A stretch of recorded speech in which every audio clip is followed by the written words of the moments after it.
Clash about his 24 hours of travel. So shout out to you, KFC, if you're here. 24-hour-long videos and 24 hours of travel. He was just trying to get on brand. That's really what it was. And there we go. Miner out. Love to see it early on. Ice Spirit plus Spears could still be something a little bit mortary. Who knows? Other side of it, we're looking at some bait. And I mentioned this a lot, but I know a lot of more of our casual fans are watching here for World Finals. He saw the Princess out, knows there's no tornado. Yep. So his first miner, instead of going to the safe spot outside the tower, goes inside the tower. Those of you playing at home who might be a little less experienced, that's veteran gameplay. Start doing it so I don't know your miners to the same spot every time. Yep, and if you're looking right now, you can see Pedro's very comfortable. He's got some predictive plays out there. He's playing just kind of in his element. Knight catches the Dark Goblin, perfect placement. It's not that that's hard to do. It's hard to do it when you're feeling a ton of pressure. And this could just be old school with NATO, Miner. I don't know if there'll be anything. Maybe it might just be Miner, Magic Archer, NATO with no big spell. You have to imagine that he's running NATO in here for sure. And nice little catch with the Valk. Doesn't actually get it. Half step late.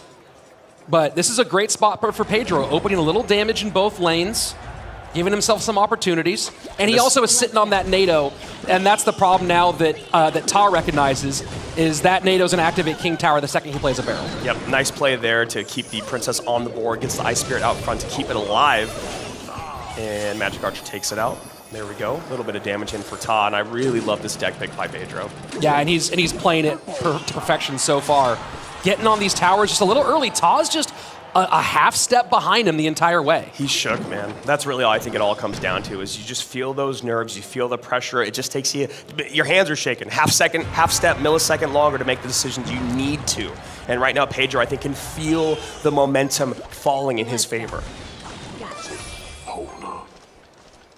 Princess slowly moving to the right, protects with the Valkyrie. Yeah, Magic Archer see the way that he's placing his units, Rich. He's scared of that Magic Archer NATO situation.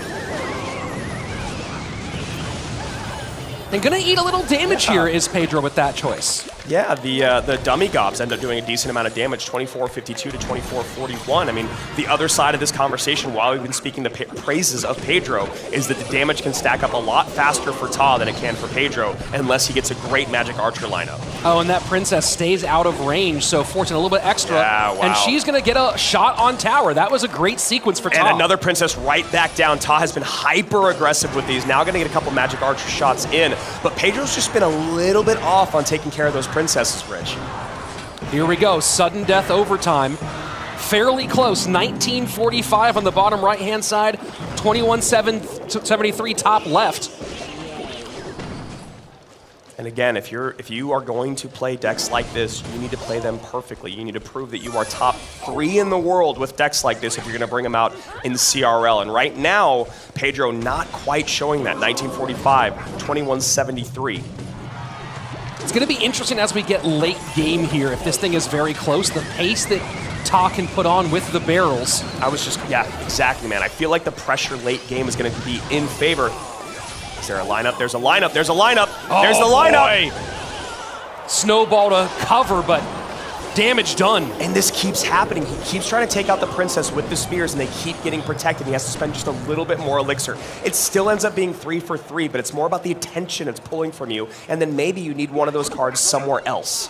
TAA starting to pull away a little bit. 18-18, bottom left-hand side.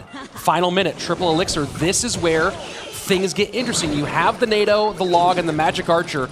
So much you can do so quickly with that situation. Here we go, exactly. Magic Archer for the Valk, the block. Double block. Yeah, there we go. Very nicely done.